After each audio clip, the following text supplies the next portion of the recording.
வணக்கம். இது star academy வழங்கும் பிருகத் பராசர ஹோரசாஸ்திரம் புலமும் உரையும். என் பெயர் சாம்பசிவம். நாம் தொடர்ந்து இந்த 5ஆம் பாவக பலன்கள் என்ற அத்தியாயத்தை பார்த்து வருகிறோம். இது இந்த அத்தியாயத்தின் இறுதி பதிவான 5ஆம் பதிவாகும். இந்த அத்தியாயத்தை பற்றி பராசரர் பேசும் பொழுது குழந்தைகள் என்பதை முதன்மைப்படுத்தியிருந்தார். ஆனால் குழந்தைகளுடன் அரச பதவியில் ஏறுதல், அதே போல அந்த பதவியிலிருந்து கீழே விடுதல், ஒருவருடைய தியானம், மந்திர பயன்பாடுகள், அறிவின் வெளிப்பாடு போன்றவையெல்லாம் இந்த 5ஆம் பாவகத்திலிருந்து உணரலாம் என்பதாக பராசரர் அந்த முன்னுரை அத்தியாயத்தில் பேசியிருந்தார். ஆனால் பெரும்பாலான ஸ்லோகங்கள் இந்த 5ஆம் பாவகத்தை பற்றிய இந்த அத்தியாயத்தில் குழந்தைகளை பற்றியே இருக்கிறது. எனவே இந்த மற்ற ஆதிபத்தியங்களை நாம் பிருகத் பராசர ஹோரசாஸ்திர மற்ற அத்தியாயங்களில் சென்று தேடுவதாக இருக்கும். வாருங்கள், இந்த குறுகிய முன்னுரையுடன் நாம் இந்த பதிவிற்குள் செல்வோம். இந்த பதிவின் முதல் ஸ்லோகமாக நாம் ஸ்லோகம் 24 மற்றும் 25வது ஸ்லோகத்தின் முதல் வரி இவற்றை இங்கு பார்ப்போம். இதே ஸ்லோகங்கள் தாராச்சந்திரா கிரிதாரிலால் அவர்களுடைய நூலின் 113 மற்றும் 114ஆம் ஸ்லோகத்தின் முதல் வரியாகவும், திரு கணேஷ் தத் பாட்டக் அவர்களுடைய நூலின் 96 மற்றும் 97ஆம் ஸ்லோகத்தின் முதல் வரியாகவும் இருக்கிறது.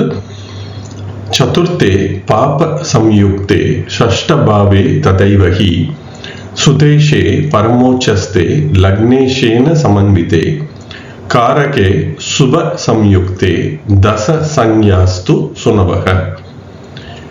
சதுர்த்தே 4ஆம் பாவத்தில், பாப சம்யுக்தே பாவர் சேர்ந்திருக்க, ஷஷ்டபாவே 6ஆம் பாவகத்தில், ததைவகி அவ்விதமே இருக்க, சுத ஈஷே 5ஆம் பாவகாதிபதி பரம உச்சஸ்தே பரம உச்சப்பாகையில் இருக்க, லக்ன ஈஷேன லக்னாதிபதியுடன்.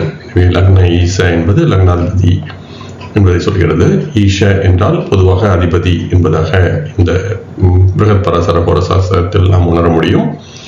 சமன்வித்தே சேர்ந்து இருக்க, காரகே புத்திரகாரகன், இதை குரு என்று எடுத்துக்கொள்ளலாம். அப்படி இல்லையெனில் நாம் சரபுத்திரகாரகனையும் கருத்தில் கொள்ளலாம்.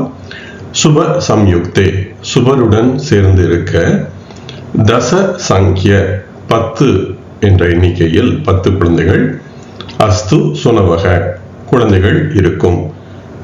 அஸ்து என்றால் ஆகும் அல்லது இருக்கும், சுனவக என்றால் பிள்ளைகள் குழந்தைகள் என்பதாக பொருள் கொள்ளலாம். இந்த ஸ்லோகம் சொல்ல வருகின்ற கருத்து என்பது மிகவும் எளிதான, நேரடியாக புரிந்து கொள்ளக்கூடிய கருத்து தான். எனவே ஜாதகத்தின் 4ஆம் பாவகத்திலும் 6ஆம் பாவகத்திலும் பாவர் இருக்க, 5ஆம் பாவகாதிபதி லக்னாதிபதியுடன் சேர்ந்து தன் பரம உச்சப்பாகையில் இருந்து, குரு இயற்கை சுபருடன் அல்லது காரகன் அல்லது குரு அல்லது ஸ்வரபுத்திர காரகன் இயற்கை சுபருடன் இருக்க அவருக்கு 10 குழந்தைகள் இருக்கும் என்பதாக இந்த ஸ்லோகம் சொல்ல வருகிறது. இதனுடைய நேரடியான பொருள் எளிமையாக இருந்தாலும் இது ஏன் இது போன்ற ஒரு கருத்தை சொல்கிறது என்பதை புரிந்து கொள்வது சற்றே கடினமானது. முதலில் இந்த 4ஆம் பாவத்திலும் 6ஆம் பாவத்திலும் பாவர் இருத்தல் என்பது 5ஆம் பாவகம் பாவகர்த்தரி அமைப்பில் இருக்கிறது என்பதை சொல்கிறது. எனவே பாவகம் 5ஆம் பாவகம் பாபகர்த்தரி அமைப்பில் இருக்கிறது. சதுர்த்தே பாப சம்யுக்தே ஷஷ்டபாவே ததைவஹி என்பதால் 6ஆம் பாவகமும் அவ்வாறே. எனவே 4இல் பாவர் இருக்க, 6ஆம் பாவகமும் அவ்வாறே பாவர் இருக்க என்பதால் 5ஆம் பாவகம் பாபகர்த்தரி அமைப்பில் இருக்கிறது என்பதாக இந்த ஸ்லோகம் சொல்கிறது. எனவே 5ஆம் பாவகம் பாபகர்த்தரி அமைப்பில் இருந்து 5ஆம் அதிபதி லக்னாதிபதியுடன் சேர்ந்து தன் பரம உச்சப்பாகையில் இருந்து, எனவே அதிபதி பலமாக இருக்கிறது, பாவகம் பாவகர்த்தரியில் இருக்கிறது, லக்னாதிபதியுடன் 5ஆம் அதிபதி சேர்ந்திருப்பது நன்மை என்பதாக சொல்லப்படுகிறது. ஆனாலும் இது பரம உச்சத்தில் இருப்பதால் அந்த இடம் என்பது லக்னாதிபதிக்கு ஒரு சிறப்பான இடமாகவும் இல்லாமல் இருக்கலாம். கூடவே அந்த காரகனுக்கு சுபர் தொடர்பு என்பதும் பேசப்படுகிறது. காரகனும் இயற்கை சுபருடன் இருக்க. எனவே இந்த நிலையில் 10 குழந்தைகள் என்பதை எப்படி சொல்கிறார் என்பதை புரிந்து கொள்வது சற்றே கடினமானது.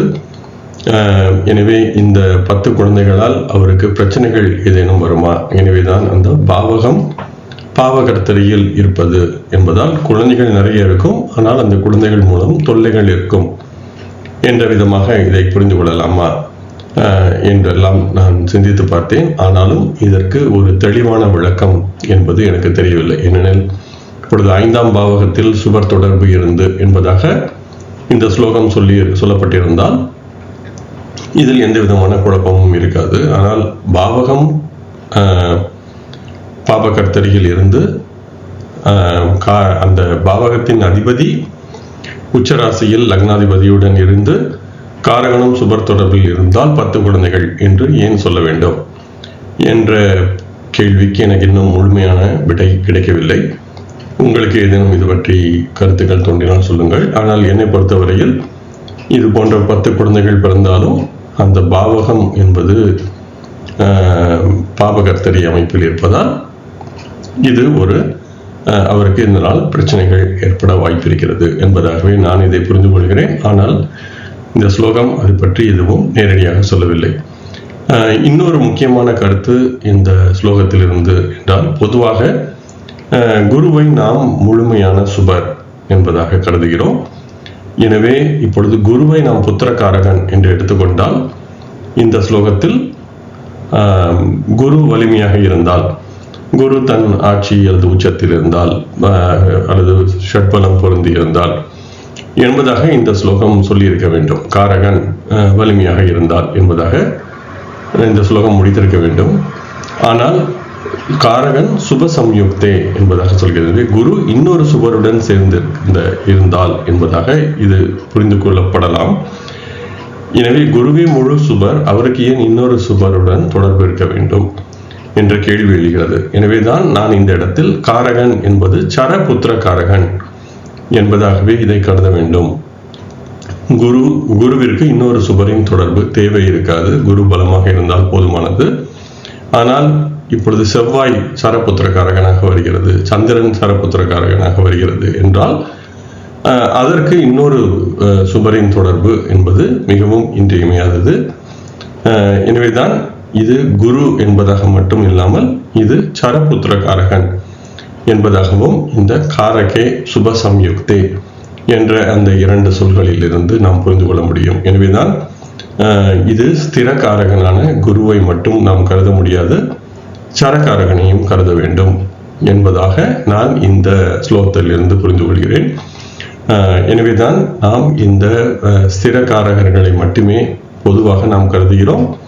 ஆனால் சரகாரகர்களையும் பயன்படுத்த சொல்லி பராசரர் சொல்கிறார் என்பதற்கு இது போன்ற ஒரு க்ளூவும் இந்த வரியில் இருக்கிறது, இந்த ஸ்லோகத்தில் இருக்கிறது என்பது என்னுடைய கருத்து.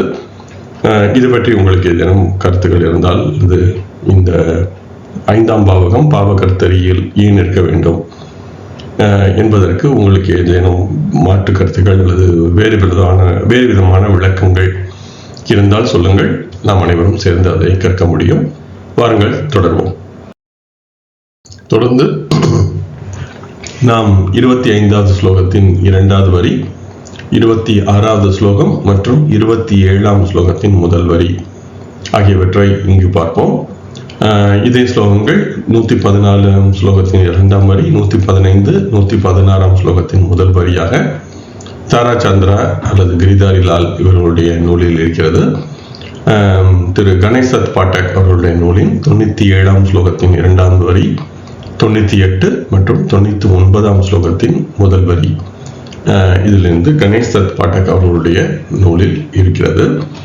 பரமோட்ச கதே ஜீவே தனேஷே ராகு சம்யுதே பாக்யேஷே பாக்ய சம்யுக்தே சங்கியாதா நவ சுனவக புத்திர பாக்ய கதே ஜீவே சுதேஷே பல சம்யுதே தனேஷே கர்மபாவஸ்தே வசு சங்கியாஸ்து சுனவக.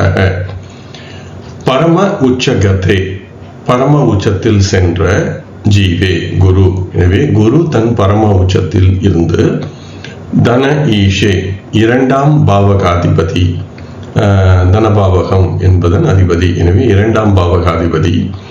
ராகு சம்யுதே ராகுவுடன் இணைந்திருந்து, பாக்கிய ஈஷே ஒன்பதாம் அதிபதி பாக்கியாதிபதி, பாக்கிய சம்யுக்தே ஒன்பதாம் பாவகத்திலேயே இருந்து. எனவே ஒன்பதாம் பாவகாதிபதி ஒன்பதாம் பாவகத்திலே இருந்தால், சங்கியாத்தா எண்ணிக்கை, சங்கிய என்ற சொல்லுக்கு எண்ணிக்கை என்ற பொருள் உண்டு.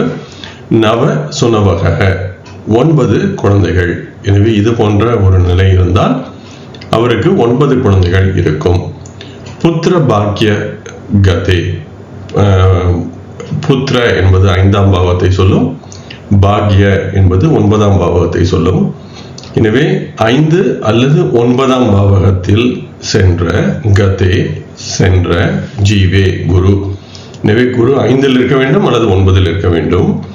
சுத ஈஷே சுத்த பாவகத்தின் அதிபதி 5ஆம் பாவகாதிபதி, பல சம்யுதே பலம் பொருந்தி இருந்தால், தன ஈஷே 2ஆம் பாவகாதிபதி, கர்ம பாவஸ்தே 10ஆம் பாவகத்தில் இருக்க, வசு சங்கிய, வசு என்ற சொல் இந்த பூத்த சங்கிய என்ற இயற்கை கணித முறையில் அஷ்டவசு என்பதை குறிக்கின்ற வரையில் 8 என்பதை குறிக்கும்.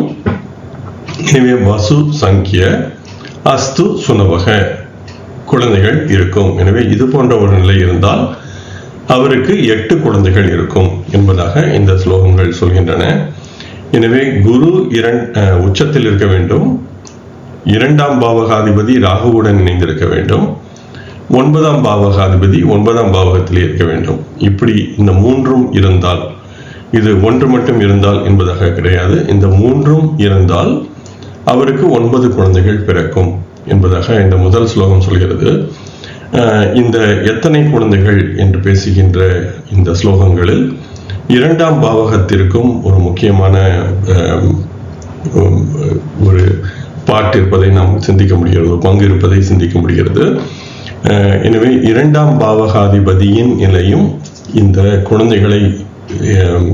குழந்தைகளின் எண்ணிக்கையை நிர்ணயிப்பதில் முக்கியத்துவம் பெறுகிறது. எனவே 2ஆம் பாவகம் குடும்பத்திற்கான பாவகம் என்பதால் அந்த 2ஆம் அதிபதியின் நிலையும் இந்த குழந்தைகளின் எண்ணிக்கையை உறுதி செய்வதற்கு பயன்படுகிறது. எனவே குரு உச்சத்தில் இருந்து 9ஆம் பாவகாதிபதி 9ஆம் பாவகத்திலேயே இருந்து 2ஆம் அதிபதி ராகுவுடன் இணைந்திருந்தால் எந்த இடத்தில் இருக்க வேண்டும் என்று சொல்லப்படவில்லை. ஆனால் ராகுவின் தொடர்பு 2ஆம் பாவகாதிபதிக்கு இருத்தல் என்றிருந்தால் அந்த ஜாதகருக்கு 9 குழந்தைகள் பிறக்கும் என்பதாக இந்த ஸ்லோகம் சொல்கிறது. எனவே இதில் குரு உச்சத்தில் இருப்பது என்பது அந்த ஸ்திரகாரகன் உச்சத்தில் இருக்கிறது. 9ஆம் பாவகாதிபதி 5க்கு 5வது பாவகம் பாவத் பாவகமாக, எனவே அந்த அதிபதி அங்கேயே இருத்தல் என்பது ஒரு சிறப்பான அமைப்பு. ஆனால் 2ஆம் பாவகாதிபதி ராகுவுடன் சேர்ந்து இருத்தல் என்பதிலிருந்து இந்த 9 குழந்தைகள் பிறக்கும் என்பது, இந்த அதிக எண்ணிக்கையிலான குழந்தைகள் அவருக்கு பிரச்சனையை தரும் என்ற விதமாக இதை புரிந்து கொள்வதா, அல்லது இப்பொழுது 2ஆம் பாவகாதிபதி என்பது செவ்வாயாக கூட இருக்கலாம் அல்லது சனியாக கூட இருக்கலாம். எனவே அந்த சனி ராகு இணைந்திருத்தல் என்பது அந்த 9 குழந்தைகள் என்ற தன்மையை பாதிக்குமா, அல்லது இது ஒரு அதிக குழந்தைகள் உருவாவதற்கான ஒரு சிறப்பு விதியா என்பதை நான் இன்னும் எனக்கு இது போன்ற ஜாதகங்கள் கிடைக்காததால் இந்த குழந்தைகளால் அவருக்கு பிரச்சனைகள் என்பது வந்ததா, அல்லது இந்த ராகு 2ஆம் பாவகாதிபதியுடன் இணைந்திருத்தல் என்பது நன்மையாகவே இருந்ததா என்ற கேள்விக்கு எனக்கு இன்னும் விடை கிடைக்கவில்லை. அதே போல இந்த 2வது ஸ்லோகம் சொல்ல வருகின்ற கருத்து இந்த முதல் ஸ்லோகம் போன்ற தன்மையே, குரு 5 அல்லது 9ஆம் பாவகத்தில் இருக்க வேண்டும். எனவே குருவிற்கு கோண வீடு என்பது சிறப்பான வென்றாகும். 5ஆம் பாவகாதிபதி பலம் பொருந்தி இருந்து 2ஆம் பாவகாதிபதி 10ஆம் பாவகத்தில் இருக்க, எனவே இந்த 2ஆம் பாவகாதிபதி அதனுடைய மற்றொரு திரிகோண வீடான 10ஆம் பாவகத்தில் இருத்தல் என்பது அந்த குடும்ப பாவகத்திற்கான ஒரு சிறப்பான நிலை என்பதாக சொல்லலாம். எனவே 2ஆம் பாவகாதிபதி அதனுடைய இன்னொரு திரிகோண வீடான 9ஆம் வீட்டில், எனவே அது 10ஆம் பாவகமாக வரும், அந்த இடத்தில் இருப்பது என்பதால் அவருக்கு 8 குழந்தைகள் இருக்கும். இது நேரடியாக புரிந்து கொள்ளக்கூடிய ஒரு ஸ்லோகம். ஆனால் அந்த முதல் ஸ்லோகத்தில் ராகுவுடன் இணைந்திருந்து என்பதால் அந்த 2ஆம் பாவகாதிபதி ஒருவேளை இயற்கை பாவராக இருந்தால் இந்த ராகுவுடன் இணைந்திருத்தல் என்பது எப்படி இருக்கும், ஒரு சிறப்பான அமைப்பாக இருக்க முடியுமா என்ற கேள்வி எழுகிறது. எனவே தான் இந்த முதல் ஸ்லோகத்தை முழுமையாக புரிந்து கொள்வது சற்றே கடினமானது. ஆனால் 2வது ஸ்லோகத்தில் அது போன்ற எந்த விதமான குழப்பமும் இல்லாததால் இந்த 8 குழந்தைகள் இருக்கும் என்று சொல்கின்ற இந்த ஸ்லோகம் எளிமையாக புரிந்து கொள்ளக்கூடியது. அதுவும் இந்த காலத்தில் இது போன்ற ஒரு ஸ்லோகம் பொருத்தமாக இருக்குமா என்ற கேள்வி வருகிறது. எனவே அந்த நாளில் அதிக எண்ணிக்கையிலான குழந்தைகள் என்பது ஒரு இயல்பான ஒரு செய்தி. ஆனால் இன்று 1 அல்லது 2 குழந்தைகள் மட்டுமே இருக்கின்ற சூழ்நிலையில் இது போன்ற ஒரு ஜாதக அமைப்பு இருந்தால் அதை எப்படி புரிந்து கொள்வது என்ற கேள்வியும் எழுகிறது. எனவேதான் இதை நாம் இன்றைய காலகட்டத்தில் உள்ள ஜாதகங்களில் இது போன்ற தன்மைகள் இருந்து அவருக்கு எத்தனை குழந்தைகள் இருந்தது என்பதை தேடி ஆராயாமல் நாம் இதற்கு இந்த ஸ்லோகத்தின் இன்றைய நடைமுறை பயன்பாடு எப்படி இருக்கும் என்பதை சொல்வது கடினமானது. ஆனால் இந்த அதிக எண்ணிக்கையிலான குழந்தைகள் என்பதை வைத்து பார்க்கும் பொழுது குரு பலமாக இருந்து அதிபதியும் பலமாக இருந்து 2ஆம் பாவகாதிபதியும் ஒரு சிறப்பான நிலையில் இருந்தால் அவருக்கு அதிக எண்ணிக்கையிலான குழந்தைகள் இருக்கும். இந்த 2வது பாவகாதிபதியையும் கருத்தில் கொள்ள வேண்டும் என்ற தன்மை இந்த ஸ்லோகங்களிலிருந்து நாம் நேரடியாக புரிந்து கொள்ளலாம். ஆனால் அதே எண்ணிக்கையிலான குழந்தைகள் இருக்குமா என்ற கேள்விக்கு நாம் ஜாதகங்களை ஆராய்ந்து பார்த்தால் மட்டுமே ஒரு முடிவிற்கு வர முடியும். அடுத்து 27ஆம் ஸ்லோகத்தின் 2வது வரி, 28ஆம் ஸ்லோகம், 29ஆம் ஸ்லோகத்தின் முதல் வரி அவற்றை இங்கு பார்ப்போம். இது 116, 117, 118 தாரச்சந்திர கிரிதாரிலால் மற்றும் 99, 100, 101 கணேஷ் தத் பாட்டக் இவனுடைய நூலில் இந்த ஸ்லோகங்கள் காண கிடைக்கின்றன. பஞ்சமாத் பஞ்சமே மந்தே சுதஸ்தே ச ததீஸ்வரே சுனவக சப்த சங்கியாஸ்ச த்விகர்பே யமலவ் வதேத் வித்தேஷே பஞ்சமஸ்தானே சுதஸ்தே ச சுதாதிபே ஜாயந்தே ஷட் சுதாஸ்தஸ்ய தேஷாம் ச த்ரீ பிரஜா மிருதிஹி. பஞ்சமாத், இந்த ஆத் என்ற விகுதி வரும் பொழுது அங்கிருந்து என்ற பொருள் வரும். எனவே பஞ்சமாத் என்பதால் 5ஆம் பாவகத்தில் இருந்து பஞ்சமே மந்தே 5ஆம் பாவகத்தில் சனி இருக்க. எனவே 5ஆம் பாவகத்தில் இருந்து 5ஆம் பாவகத்தில் சனி இருக்க. எனவே 9ஆம் பாவகம் என்பதாக அதை புரிந்து கொள்ளலாம். 5க்கு 5 என்பதால் எனவே பஞ்சமாத் பஞ்சமே மந்தே 9ஆம் பாவகத்தில் சனி இருக்க. சுதஸ்தே ச, சுதஸ்தே என்பதால் அது 5ஆம் பாவகத்தில் என்ற பொருள் வரும். ததீஸ்வரே, அதன் அதிபதி இருக்க. சுனவக, குழந்தைகள். சப்த சங்கியாஸ்ச, சங்கியா என்பது எண்ணிக்கை, சப்த என்பது 7, சப்தஸ்வரங்கள் என்ற பொருளில். எனவே 7 என்ற எண்ணிக்கையில் குழந்தைகள் இருக்கும். தொடர்ந்து த்வி கர்பே, த்வி என்றால் 2, கர்ப்ப என்பது கர்ப்பங்கள் என்பதாக பொருள் வரும். யமலவ் வதேத், யமலா என்ற அந்த சொல்லுக்கு இரட்டை குழந்தைகள் என்ற பொருள் வரும். எனவே அதில் 2 கர்ப்பங்கள், எனவே 7 குழந்தைகள், 2 கர்ப்பங்கள், 2 குழந்தைகளாக இரட்டை குழந்தைகள் இருக்கும் என்று சொல்லவும். வித்த ஈஷே, அது 2வது ஸ்லோகம். வித்த பாவகம் என்ற சொல்லுக்கு அந்த செல்வம் என்ற பொருளில் வரும் வித்த என்ற சொல். எனவே செல்வத்தை குறிக்கின்ற அதிபதி என்பதால் அது 2ஆம் பாவகாதிபதி வித்த ஈஷே. பஞ்சமஸ்தானே 5ஆம் பாவகத்தில் இருக்க. சுதஸ்தேச்ச 5ஆம் பாவகத்தில். சுதாதிபே 5ஆம் அதிபதி. ஜாயந்தே ஆகும் அல்லது இருக்கும். அல்லது போய் போய் அது போல இருக்கும் என்பதாக பொருள் கொள்ளலாம். ஷட் சுதாஸ்தஸ்ய, ஷட் என்பது 6, சுத என்பது குழந்தை, அவருக்கு தஸ்ய, எனவே அவருக்கு 6 குழந்தைகள் இருக்கும். தேஷாம் ச அவற்றுள் 3 பிரஜா மிருதிகி, 3 என்பது 3, பிரஜா என்பது எண்ணிக்கை, பிரஜை என்ற பொருளில் உயிர்கள் என்பதாக பொருள் கொள்ளலாம். எனவே அந்த 3 குழந்தைகள் மிருதிகி என்றால் இறந்துவிடும். எனவே 6 குழந்தைகள் பிறக்கும், அதில் 3 குழந்தைகள் இறந்துவிடும் என்பதாக அந்த 2வது ஸ்லோகம் சொல்கிறது. இந்த முதல் ஸ்லோகத்தை பார்க்கும் பொழுது 5க்கு 5ஆம் பாவகமான 9ஆம் பாவகத்தில் சனி இருக்க, 5ஆம் பாவகத்தில் அதன் அதிபதியும் அவ்விதமே இருக்க, ஆட்சியாக இருக்க, அந்த ஜாதகருக்கு 7 குழந்தைகள் இருக்கும். அதில் 2 கர்ப்பங்கள் இரட்டை குழந்தைகளாகவும் அமையும் என்பதாக இந்த ஸ்லோகம் சொல்கிறது. இதில் இந்த 5ஆம் பாவகத்தில் அதன் அதிபதியும் இருக்க என்ற பொருள் வரும் பொழுது பொதுவாக நாம் இதை ஆட்சியாக இருக்க என்பதாகவே பொருள் கொள்ள வேண்டும். பெரும்பாலும் அது சரியாகவே இருக்கும்.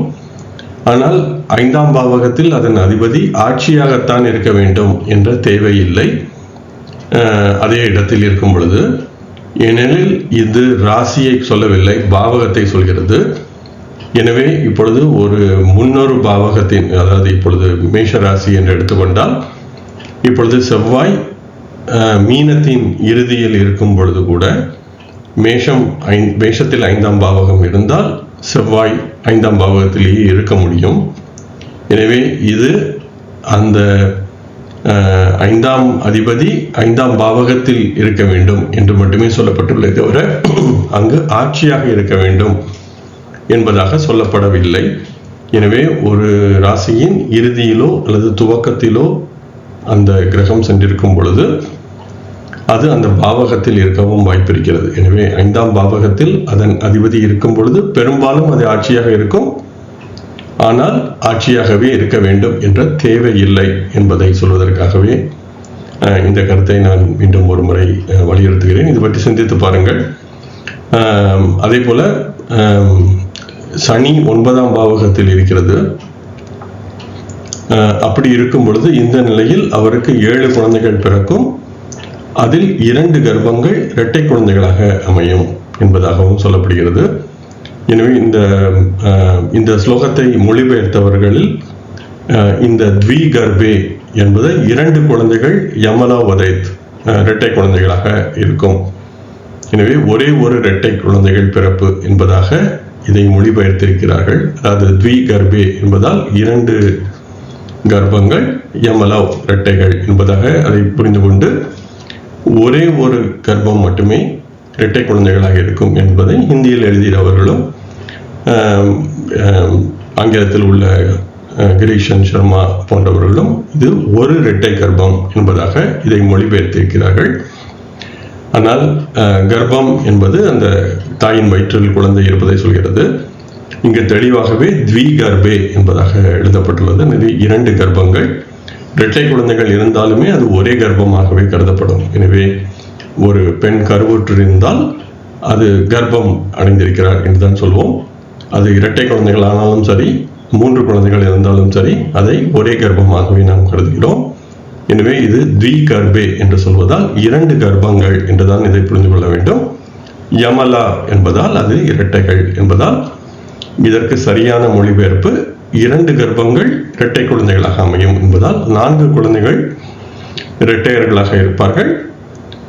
மீதமுள்ள 3 குழந்தைகள் ஒரு குழந்தையாக பிறக்கும் என்பதாகவே இதற்கு சரியான மொழிபெயர்ப்பு என்று நான் கருதுகிறேன். ஆனால் மற்ற அனைத்து மொழிபெயர்ப்பாளர்களும் ஒரே ஒரு கர்ப்பம் இரட்டை கர்ப்பம் என்பதாகவே இதை எழுதியிருக்கிறார்கள். உங்களிடம் ஆங்கில பிருகத் பராசர ஹோர சாஸ்திரம் திரு கிரீஷன் சர்மா போன்றவர்களுடைய நூல் இருந்தால் இதை தேடி பார்க்கலாம். அவர்களும் இது போன்றே எழுதியிருக்கிறார்கள். ஆனால் அது சரியான மொழிபெயர்ப்பாக இருக்காது என்பது என்னுடைய சிந்தனை.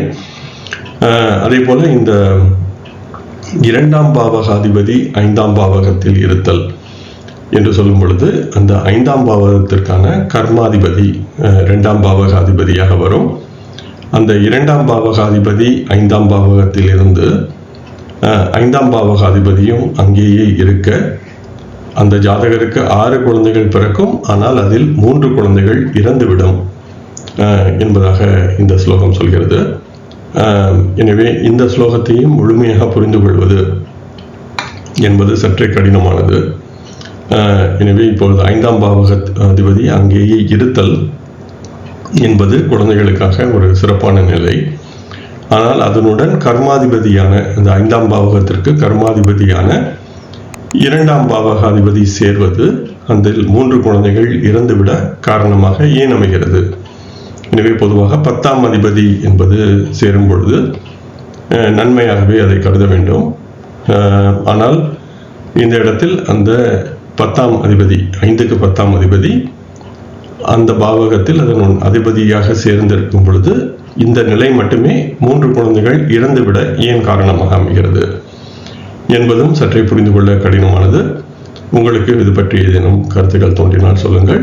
ஆனால் 5ஆம் அதிபதியும் 10ஆம் அதிபதியும் அதாவது 5க்கு 10ஆம் அதிபதியும் இணைந்து 5ஆம் பாவகத்திலேயே இருத்தல் என்பதற்கு 6 குழந்தைகள் பிறந்து அதில் 3 குழந்தைகள் இறந்துவிடும் என்பதாக இந்த ஸ்லோகம் சொல்கிறது. இதுவும் புரிந்து கொள்ள சற்றே கடினமானது. ஸ்லோகத்தை புரிந்து கொள்வது எளிதானது. ஆனால் காரணத்தை அந்த ஸ்லோகம் சொல்ல வருகின்ற மூல காரணத்தை புரிந்து கொள்வது சற்றே கடினமானது. வாருங்கள் தொடர்ந்து பார்ப்போம்.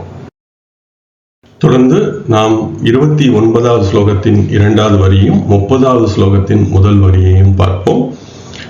இது தாராச்சந்திரா கிரிதாரிலால் அவருடைய நூலின் 118 மற்றும் 119வது ஸ்லோகத்தின் பகுதிகளாகவும் திரு கணேஷ் தத் பாட்டக் அவர்களுடைய 102வது ஸ்லோகமாகவும் இந்த ஸ்லோகங்கள் அமைகின்றன. இதில் இந்த 3 ஸ்லோகங்களில் உள்ள பிரச்சனை என்னவென்றால், இந்த 3 ஸ்லோகங்களின் கட்டமைப்பு என்பது கிட்டத்தட்ட ஒரே கட்டமைப்பு. எனவே இவை ஒரே கருத்தை சொல்ல வருகின்றன என்பதாக புரிந்து கொள்ள முடிகிறது.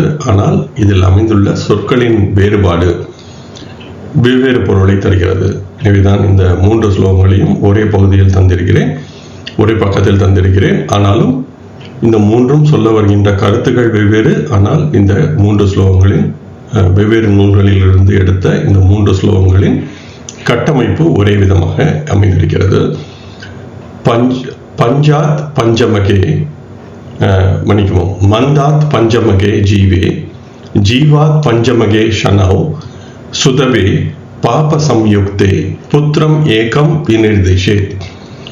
மந்தாத் பஞ்சமகே ஜீவே ஜீவாத் பஞ்சமகே ரவௌ சூர்யாத் பஞ்சமகே ராஹௌ புத்திரம் ஏகம் விநிர்திஷேத். லக்னாத் பஞ்சமகே ஜீவே ஜீவாத் பஞ்சமகே ஷனௌ மந்தாத் பஞ்சமகே ராஹவ் புத்திரம் ஏகம் விநிர்திஷேத். எனவே இவை அனைத்துமே புத்திரம் ஏகம் விநிர்திஷேத் என்று சொல்ல வருவதால் ஒரே ஒரு குழந்தை சொல்லவும், விநிர்திஷேத் என்ற ஒரே ஒரு குழந்தை மட்டுமே இருப்பதற்கான தன்மையை பேசுகிறது. ஆனால் ஒவ்வொன்றும் சொல்ல வருகின்ற கருத்து என்பது வேறு. ஆனால் இந்த எழுதப்பட்ட விதம் என்பது கிட்டத்தட்ட ஒரே ஒரு மூல ஸ்லோகத்திலிருந்தே இவை பிறந்திருக்க வேண்டும் என்றும் சொல்ல வருகிறது. முதலில் இவற்றின் பொருள் என்ன என்று தேடி பார்ப்போம். மந்தாத், இந்த ஆத் விகுதி வருவதால் இருந்து என்ற பொருள் வரும். எனவே மந்த ஆத் என்பதால் சனியில் இருந்து, பஞ்சமகே ஜீவே 5ஆம் பாவகத்தில் குரு, சனியிலிருந்து 5ஆம் பாவகத்தில் குரு இருக்க வேண்டும். ஜீவாத் குருவில் இருந்து, பஞ்சமகே ஷனவ் 5ஆம் பாவகத்தில் சனி இருக்க வேண்டும். எனவே இந்த இரண்டும் ஒரே நேரத்தில் இருக்க முடியாது. எனவே ஒன்று சனியில் இருந்து 5இல் குரு இருக்க வேண்டும், ஆனால் அல்லது குருவில் இருந்து 5இல் சனி இருக்க வேண்டும். சுதபே 5ஆம் பாவகத்தில் சுதபே 5ஆம் பாவகத்தில் பாப சம்யுக்தே பாவர் இருக்க, புத்திரம் ஏகம் விநிர்திஷேத் ஒரே ஒரு குழந்தை என்று சொல்லவும்.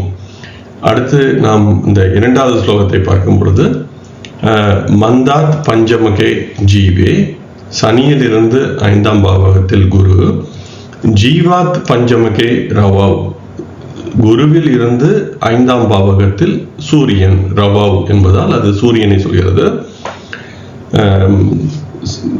சனியிலிருந்து 5 குரு, குருவிலிருந்து 5 சூரியன். சூர்யாத் பஞ்சமகே ராகு, சூரியனிலிருந்து 5 ராகு. புத்திரம் ஏகம் விநிர்திஷே, ஒரே ஒரு குழந்தை என்று சொல்லவும். இறுதி ஸ்லோகத்தின் சொற்களை பார்க்கும் பொழுது லக்னாத் பஞ்சமகே ஜீவே, லக்னத்திலிருந்து 5ஆம் பாவகத்தில் குரு. ஜீவாத் பஞ்சமகே சனவ், குருவிலிருந்து 5ஆம் பாவகத்தில் சனி.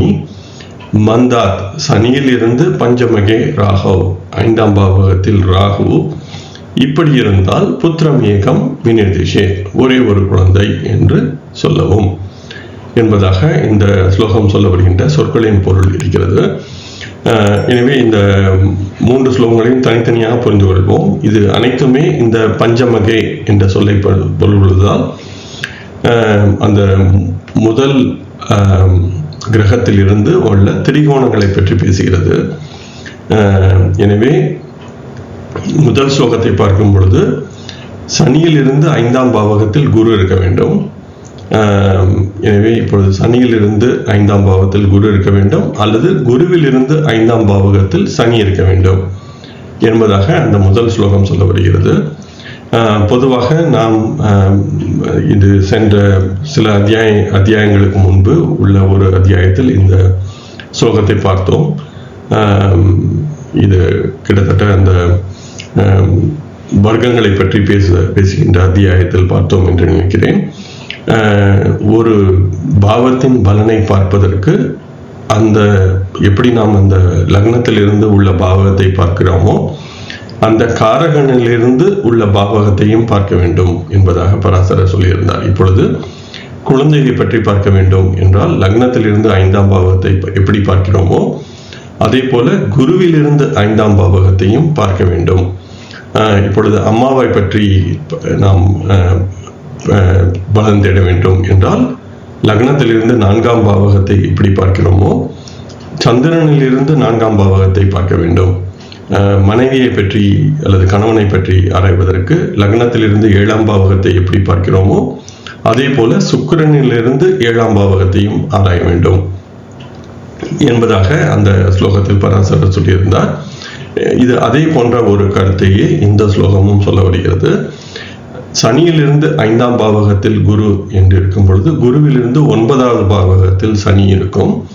எனவே குருவிலிருந்து 9ஆம் பாவகத்தில் சனி என்றால் பாவத் பாவகமான குருவிலிருந்து 5ஆம் பாவத்தை நாம் பார்க்க வேண்டும். ஆனால் அந்த 5க்கு 5ஆம் பாவகமான 9ஆம் பாவகத்தில் சனி இருக்கிறது என்பதாக இதை புரிந்து கொள்ளலாம். எனவே சனியிலிருந்து 5இல் குரு இருந்தாலோ அல்லது குருவிலிருந்து 5இல் சனி இருந்தாலோ, குருவிலிருந்து 5இல் சனி என்பதால் இந்த நான் ஏற்கனவே விளக்கிய இந்த லக்னத்திலிருந்து 5ஆம் பாவத்தை எப்படி பார்க்கிறோமோ அதே போல குருவிலிருந்து 5ஆம் பாவத்தையும் பார்க்க வேண்டும் என்ற விதிப்படி குருவிற்கு 5ஆம் பாவத்தில் சனி இருக்கிறது என்பதால் குழந்தை என்பதை சனி பாதிக்கிறது. அது 5ஆம் பாவகத்தில் தான் இருக்க வேண்டும், லக்னத்தில் இருந்து வருகின்ற 5ஆம் பாவத்தில் தான் இருக்க வேண்டும் என்ற தேவையில்லை. குருவில் இருந்து வருகின்ற 5ஆம் பாவகத்திலும் சனி இருந்தால் குழந்தையை பாதிக்கும் என்பதாக இதை புரிந்து கொள்ளலாம். அல்லது சனியிலிருந்து 5இல் குரு என்பதால் குருவிலிருந்து 9இல் சனி இருக்கும், எனவே அதுவும் பாதிக்கும் என்பதாக புரிந்து கொள்ளலாம். கூடவே 5ஆம் பாவகத்தில் லக்னத்தில் இருந்து வருகின்ற 5ஆம் பாவகத்தில் ஒரு பாவர் இருக்க அவருக்கு ஒரே ஒரு குழந்தை இருக்கும் என்று சொல்லவும் என்பதாக இந்த முதல் ஸ்லோகம் சொல்ல வருகிறது.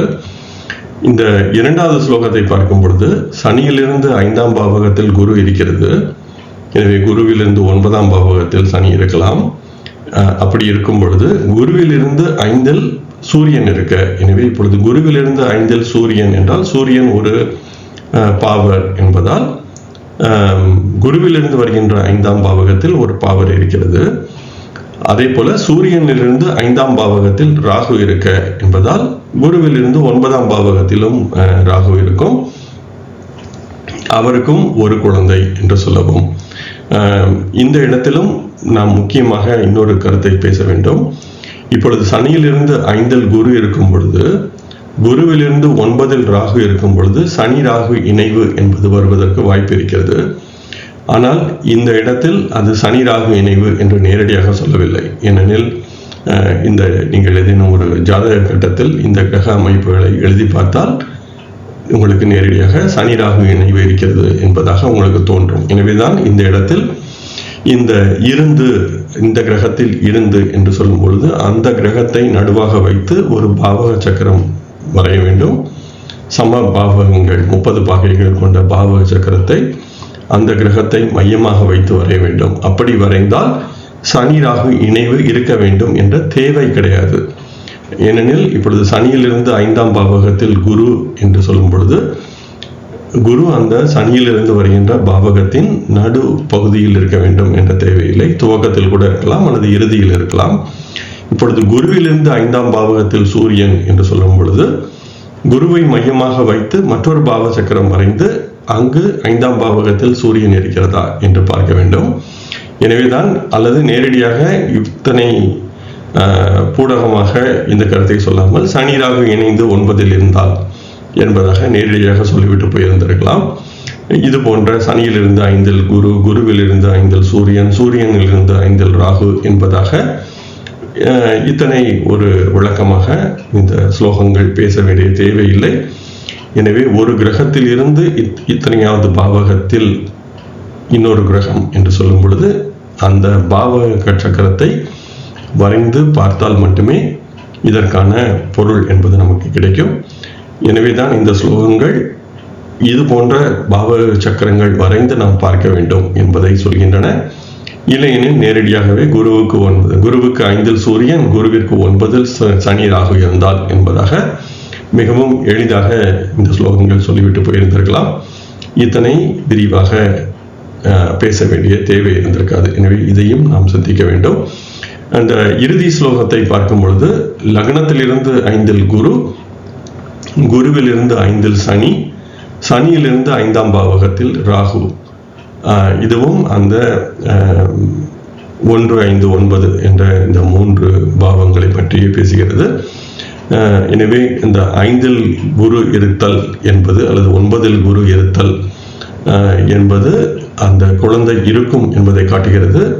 ஆனால் இந்த பாவகங்களில் பாவர் தொடர்பு என்பது இருப்பதால் அது ஒரே ஒரு குழந்தையுடன் நின்று விடுகிறது என்பதாகவும் இந்த ஸ்லோகங்கள் சொல்ல வருவதை புரிந்து கொள்ள முடிகிறது. இந்த 3 ஸ்லோகங்களும் கிட்டத்தட்ட ஒரே விதமான தன்மையை பேசுகின்றன, ஒரே விதமான கட்டமைப்பை கொண்டுள்ளது. ஆனாலும் வெவ்வேறு விதமான கிரக அமைப்புகள் பேசப்படுகின்றன. எனவேதான் இவற்றுள் எது சரியானது அல்லது இந்த 3மே சரியானது தானா என்ற கேள்வியும் எழுகிறது. எனவே ஜாதகங்களை தேடி இது போன்ற நிலைகள் இருந்தால் ஒரே ஒரு குழந்தை மட்டுமே அவருக்கு இருக்கிறதா என்பதை ஆராய்ந்து பார்த்தால் மட்டுமே இதில் எது சரியான ஸ்லோகம் என்பது நமக்கு தெரிய வரும். அல்லது 3மே சரியானதாக கூட இருக்கலாம். இது அச்சுப்பிழையா அல்லது பிரதி எடுத்ததில் வந்த பிழையா அல்லது இது 3ம் வெவ்வேறு விதமான தன்மைகளை பேசுகின்றதா என்ற கேள்விக்கும் என்னிடம் விடை இல்லை. ஆனால் இந்த ஸ்லோகங்கள் இது போன்ற தன்மையை பேசுகின்றன என்பதை நாம் புரிந்து கொண்டு மேலும் ஜாதகங்களை தேடி பலன் உறுதி செய்து கொண்டால் மட்டுமே இவற்றுள் எது சரியானது என்ற கேள்விக்கான விடை கிடைக்கும். அடுத்து ஸ்லோகம் 30ஆம் ஸ்லோகத்தின் 2வது வரி மற்றும் 31வது ஸ்லோகம் இவற்றை பார்ப்போம். இது தாராச்சந்திரா கிரிதாரிலால் அவர்களுடைய நூலிலும் 119 மற்றும் 120வது ஸ்லோகத்தின் பகுதிகளாக கிடைக்கின்றது. பஞ்சமே பாபயுக்தே வா ஜீவாத் பஞ்சமகே ஷனௌ பத்னி அந்தரே புத்திர லாபம் கலத்ரபாக் பவேத். கலத்ரத்ரய பாக் பவேத்.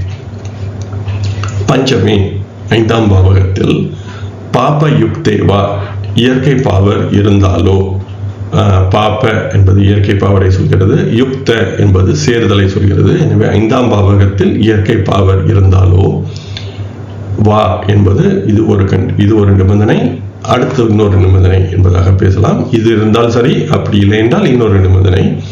ஜீவாத் குருவிலிருந்து, பஞ்சமகே ஷனௌ குருவிலிருந்து 5ஆம் பாவகத்தில் சனி. எனவே 2 நிபந்தனைகள் பேசப்படுகின்றன. ஒன்று, லக்னத்திலிருந்து வருகின்ற 5இல் இயற்கை பாவர், அல்லது குருவில் இருந்து வருகின்ற 5ஆம் பாவகத்தில் சனி. எனவே குருவின் 5ஆம் பாவத்தில் சனி இருக்கலாம், அப்படி இல்லையெனில் லக்னத்திலிருந்து வருகின்ற 5ஆம் பாவத்தில் இயற்கை பவர் இருக்கலாம்.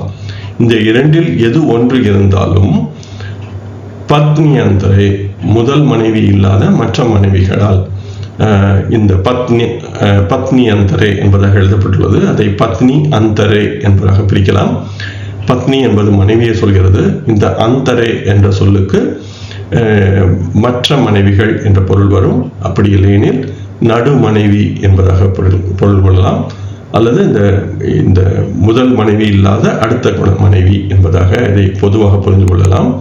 புத்திர லாபம், குழந்தை பேரு என்பது கிடைக்கும். கலத்திர திரய, 3 மனைவிகள். கலத்திரம் என்பது மனைவிகளை சொல்கிறது, திரயம் என்பது 3ஐ சொல்கிறது. பாக் பவேத், பாக் என்பது அதனுடைய பெற்றவர் என்ற பொருள் வரும். பவேத் என்று சொல்லவும் என்பதாக இந்த ஸ்லோகம் சொல்ல வருகிறது. எனவே ஒரு ஜாதகத்தில் 5ஆம் பாவகத்தில் இயற்கை பவர் இருந்தாலோ அல்லது குருவில் இருந்து கணக்கிட்டு வருகின்ற 5ஆம் பாவகத்தில் சனி இருந்தாலோ அவருக்கு மற்ற மனைவிகளால், முதல் மனைவி இல்லாத மற்ற மனைவிகளால் குழந்தை பேறு கிடைக்கும். அவர் 3 மனைவிகள் பெற்றவர் என்று சொல்லவும் என்பதாக இந்த ஸ்லோகம் சொல்கிறது. இந்த ஸ்லோகம் சொல்ல வருகின்ற கருத்தும் முழுமையாக என்னால் ஏற்றுக்கொள்ள முடியாத ஒரு ஸ்லோகமாக இருக்கிறது. ஏனெனில் இப்பொழுது 5ஆம் பாவகத்தில் ஒரு பாவர் இருந்தாலேயே அவருக்கு 3 மனைவிகள் என்று சொல்லிவிட முடியுமா? இப்பொழுது 5ஆம் பாவகத்தில் பாவர் இருத்தல் என்பதால் அவருக்கு குழந்தை பேரு தாமதம் என்று சொல்லலாம், அல்லது குழந்தை பேரு கிடைக்காது என்று சொல்லலாம். அது ஏற்றுக்கொள்ளக்கூடிய கருத்து. ஆனால் அவருக்கு 3 மனைவிகள் கிடைக்கும். 5ஆம் பாவகத்தில் இப்பொழுது ஒருவருக்கு 5ஆம் பாவகத்தில் ராகு இருக்கிறது, சனி இருக்கிறது, கேது இருக்கிறது என்றால் அவருக்கு 3 மனைவிகள் என்று நேரடியாக சொல்லிவிட முடியாது. ஆனால் இந்த ஸ்லோகம் அது போன்ற ஒரு கருத்தை முன்வைக்கிறது. எனவேதான் இது மற்ற ஏதேனும் ஒரு ஸ்லோகத்தின் பகுதியாக இருக்க வாய்ப்பிருக்கிறது. ஆனால் நான் தேடிய வரை இது எந்த ஒரு ஸ்லோகத்தின் பகுதி என்பது என்னால் கண்டுபிடிக்க முடியவில்லை.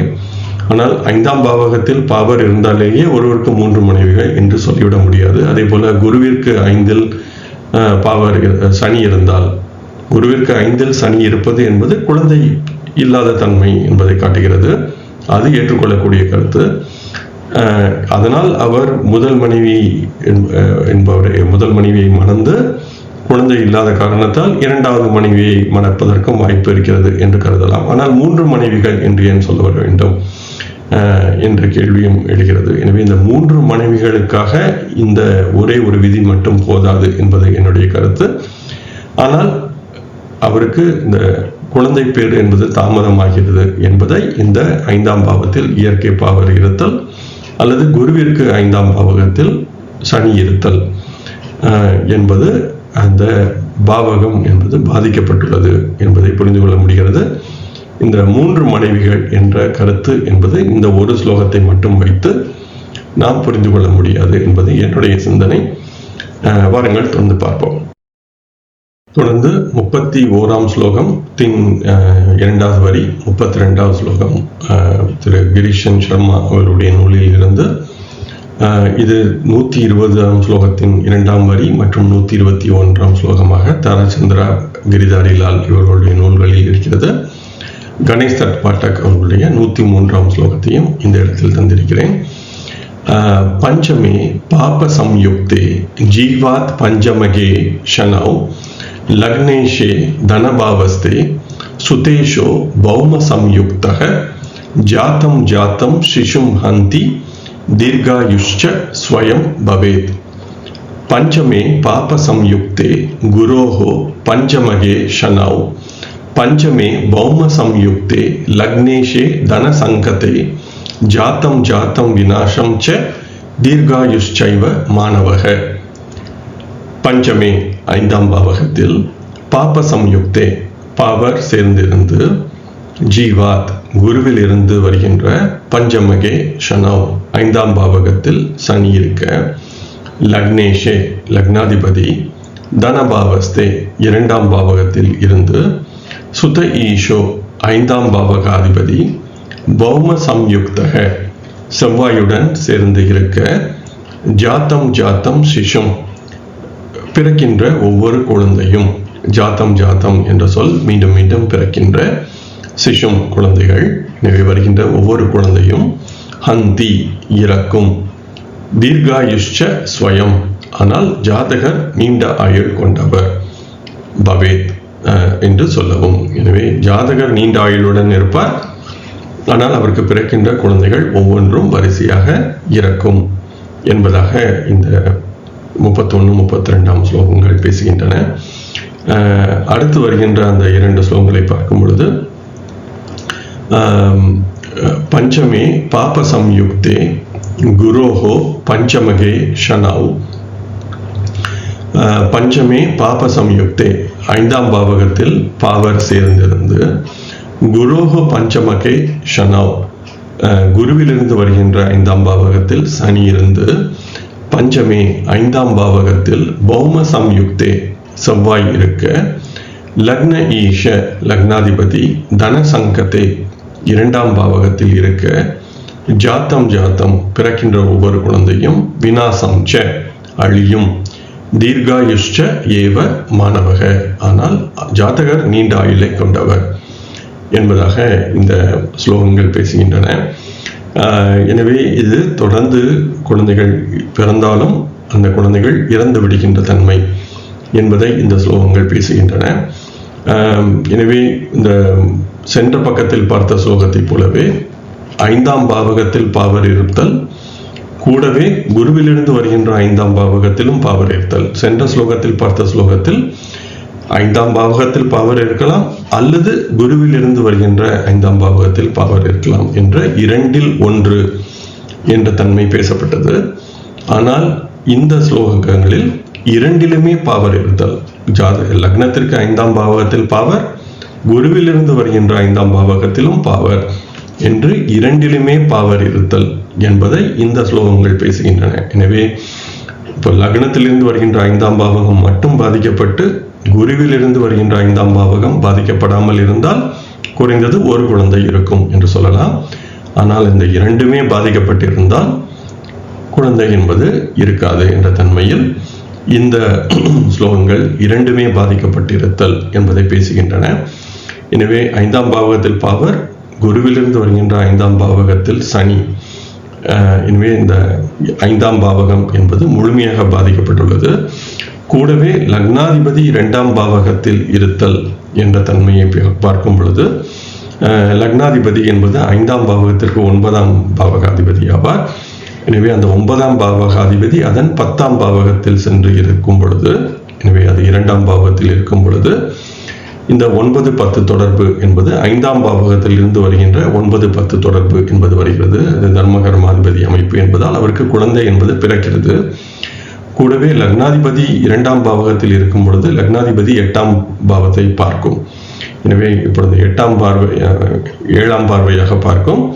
எனவே லக்னாதிபதி 2இல் இருக்கும்போது ஆயுள் ஸ்தானத்தை லக்னாதிபதி பார்க்கும். லக்னாதிபதி ஆயுள் ஸ்தானத்தை பார்ப்பது என்பது ஆயுளை வளர்க்கும். எனவேதான் ஜாதகருக்கு நீண்ட ஆயுள் என்பது சொல்லப்படுகிறது.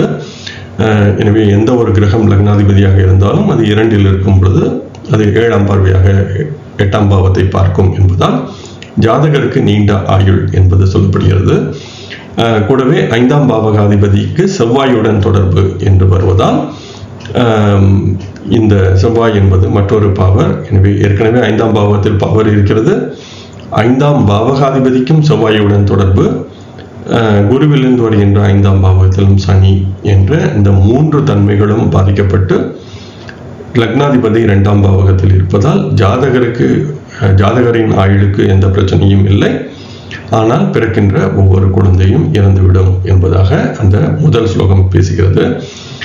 2வது ஸ்லோகத்தை பார்க்கும் பொழுது 5ஆம் பாவத்தில் பாவர், குருவிலிருந்து 5இல் சனி, 5ஆம் பாவகத்தில் செவ்வாய். எனவே சென்ற ஸ்லோகம், அந்த முதல் ஸ்லோகம் 5ஆம் பாவகாதிபதிக்கு செவ்வாயின் தொடர்பு என்று பேசியது.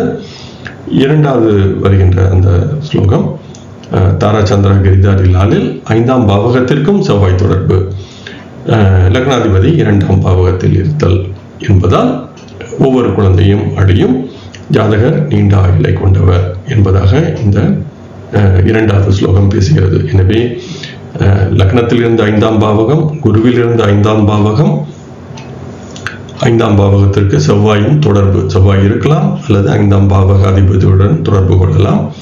அப்படி இருக்கும் பொழுது லக்னாதிபதி 2ஆம் பாவகத்தில் இருந்தால் இந்த பலன் என்பதாக இந்த ஸ்லோகங்கள் பேசுகின்றன. இதில் இந்த காரகனிலிருந்து வருகின்ற பாவகம் என்ற கருத்தை இந்த இறுதியாக வந்த இந்த ஸ்லோகங்கள் பேசுகின்றன என்பதையும் நாம் கருத்தில் கொள்ள வேண்டும். எனவே ஒவ்வொரு பாவகத்திற்கும் பலன் பார்க்கும் பொழுது அந்த காரகனிலிருந்தும் அத்தனையாவது பாவகம் என்பதை தேடி அது எந்த விதமாக இருக்கிறது என்பதையும் ஆராய வேண்டும் என்பது நாம் ஒரு பொதுவான ஜோதிட பலன் சொல்லும் முறையாக இந்த ஸ்லோகங்களிலிருந்து கற்றுக்கொள்ளலாம். இத்துடன் நாம் இந்த 5ஆம் பாவக பலன்கள் என்ற இந்த அத்தியாயத்தின் அனைத்து ஸ்லோகங்களையும் பார்த்து முடித்திருக்கிறோம்.